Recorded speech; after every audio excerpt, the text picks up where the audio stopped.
Mấy nhớ vào cái tính em muốn mua đây tôi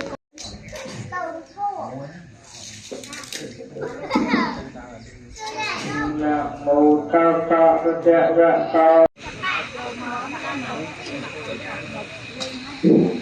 bạn hãy tập trung trong tâm việc chơi này để chạm sang một sáng toàn trung